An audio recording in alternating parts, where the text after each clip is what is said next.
A young Marine drops dead, and his widow spends the insurance money on wild parties and plastic surgery. The state called it a cold-blooded arsenic poisoning. But the shocking truth behind the lab results changed everything. On February 18, 2002, 23-year-old U.S. Marine Sergeant Todd Sommer collapsed unexpectedly on his bedroom floor at the Miramar Marine Corps Air Station in San Diego. His 28-year-old wife, Cynthia, frantically called 911, reporting that Todd was turning blue. Paramedics managed to revive him, but it was too late. He died at a nearby hospital later that day. The Armed Forces medical examiner initially ruled the death a tragedy of natural causes, attributing it to a sudden heart attack brought on by cardiac arrhythmia. But almost immediately, Cynthia's behavior raised serious red flags. Instead of grieving, the mother of 4 began throwing wild parties at their home. She cashed in Todd's $250,000 life insurance policy and immediately used it to pay for a breast augmentation. According to authorities, she eagerly showed off her new body to other military wives, entered a wet t-shirt contest at a local bar, and started dating another Marine just 2 months after Todd's death. To everyone watching, she looked like a guilty woman cashing in. Then, over a year later, the case took a toxic turn.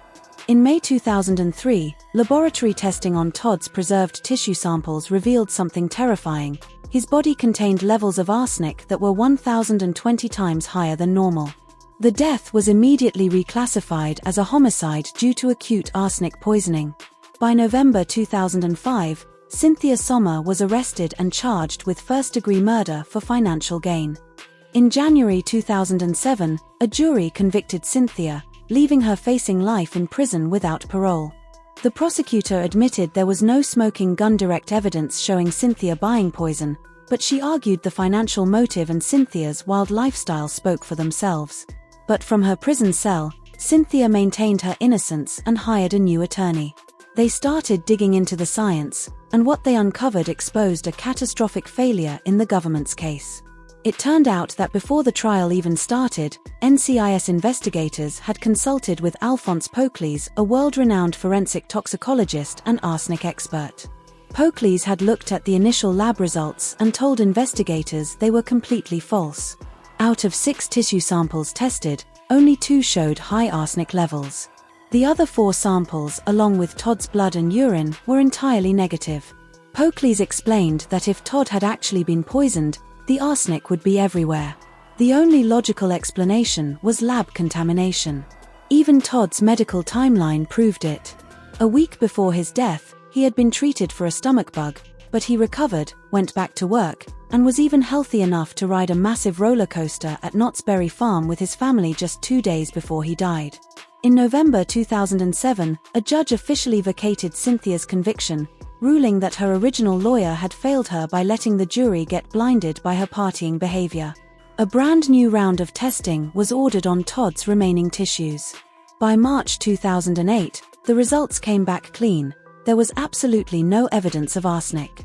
The charges were dismissed, and after more than 2 years behind bars for a murder that never happened, Cynthia walked out of jail a free woman. But she wasn't done fighting. In September 2009, Cynthia filed a massive $20 million lawsuit against the federal government, NCIS agents, and the district attorney, claiming they fabricated evidence and ignored the experts just to lock her up.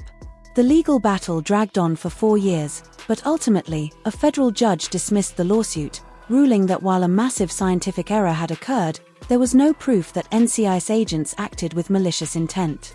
Cynthia Sommer got her freedom back, but she never saw a dime of that $20 million.